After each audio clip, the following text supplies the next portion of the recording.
Bonjour à tous, avant de commencer cette nouvelle vidéo, je tiens à préciser que je vais traiter des sujets sensibles, donc pour les plus jeunes, vous pouvez quitter de suite la vidéo. Bon visionnage.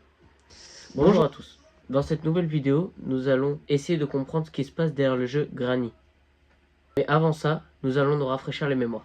L'histoire globale de Granny. Dans Granny, tu te retrouves prisonnier dans cette fameuse maison, sauf que les développeurs n'ont jamais confirmé quelle était l'identité de la personne qu'on incarne.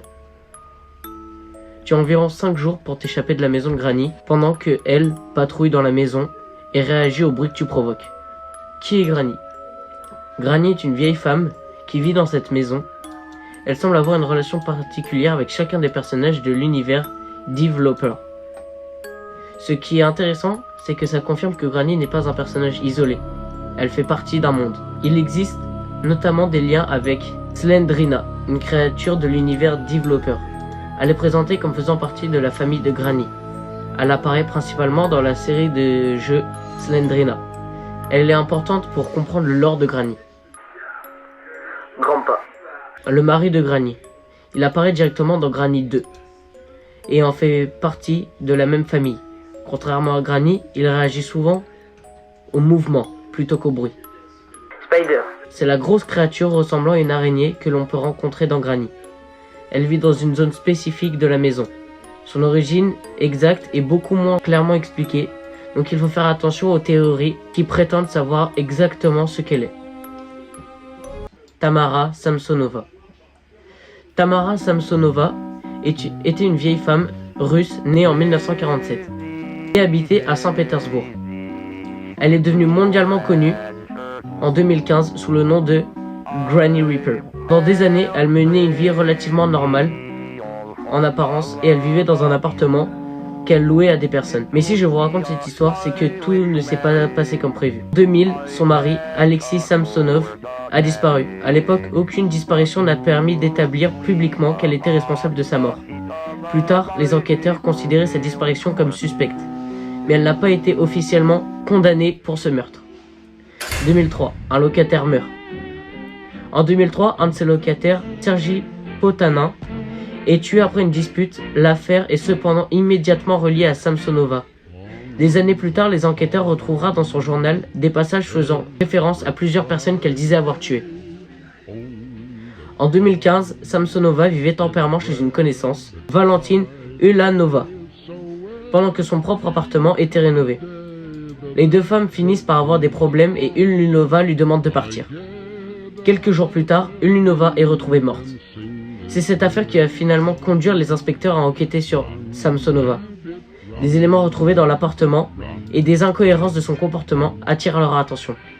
Elle est arrêtée le 27 juillet 2015. Après son arrestation, les enquêteurs découvrent un journal personnel. Et ce journal est extrêmement important. Il contient des passages dans lesquels Samsonova décrit des personnes qu'elle affirme avoir tuées. Certains noms correspondent à des personnes disparues ou mortes dans des circonstances suspectes. Elle a été officiellement reliée à 2 meurtres, tandis que les enquêteurs ont soupçonné beaucoup plus de victimes. Certaines accusations n'ont jamais pu être prouvées. Que s'est-il passé ensuite?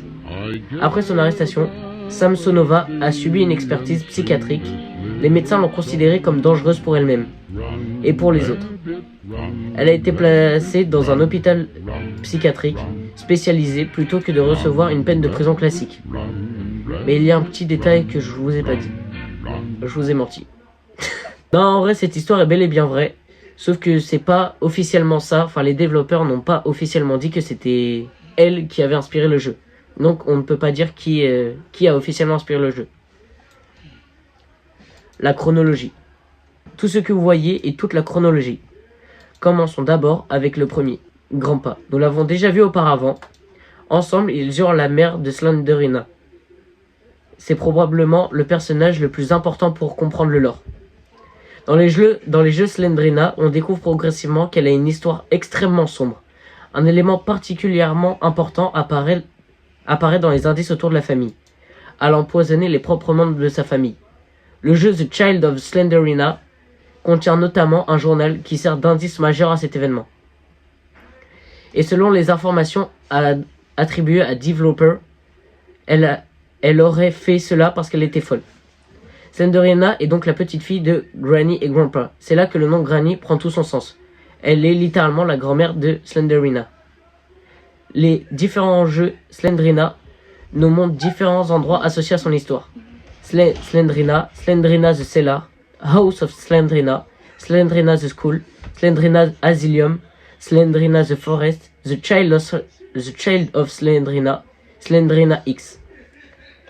Ces jeux ne nous racontent pas toute la chronologie parfaite et explicite, mais ils ajoutent progressivement des indices autour de la famille et de son passé.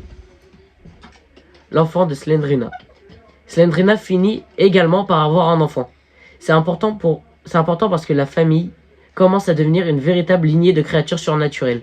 Dans Granny, on retrouve justement des références à cette famille. C'est notamment pour ça que le teddy bear est intéressant. Il serait un lien visuel entre Granny et Slendrina. Mais pour le teddy bear, nous y revenons plus tard.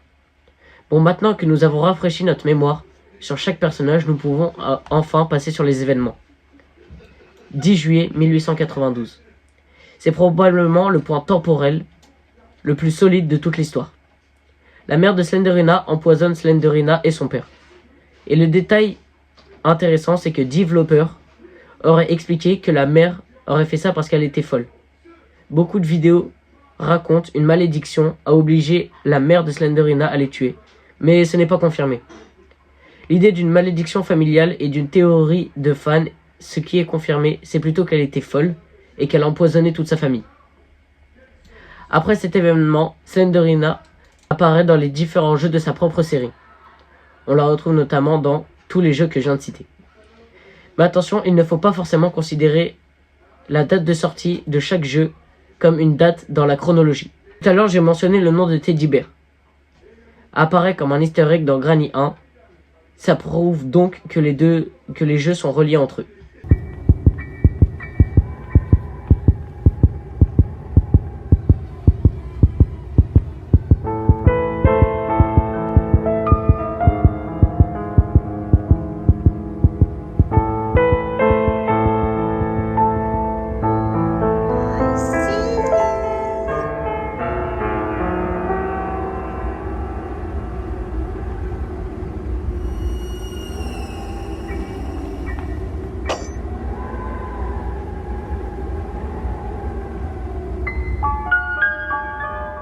Dans Granny, la mère de Slendrina est associée à la créature araignée dans la zone secrète. C'est un détail que beaucoup de gens ne connaissent pas. La page du personnage indique clairement qu'elle apparaît dans Granny sous cette forme. Dans Granny Chapter 2, Grandpa apparaît directement comme un antagoniste. Là, le lien familial devient plus évident, car Grandpa est le mari de Granny et le grand-père de Slendrina. Granny 3 continue d'utiliser cette famille et contient encore des références à Slendrina. Le personnage de Slendrina est d'ailleurs listé parmi les apparitions dans la série Granny, aux côtés de Granny, Grandpa et plusieurs des membres de la famille. Mais ici, il faut vraiment éviter de prétendre qu'on connaît l'année exacte de chaque événement. Dave Loper laisse notamment beaucoup de choses floues. Et voilà, j'espère que cette vidéo vous aura plu. Si vous avez des questions ou des rectifications, l'espace commentaire est là pour vous. Au revoir.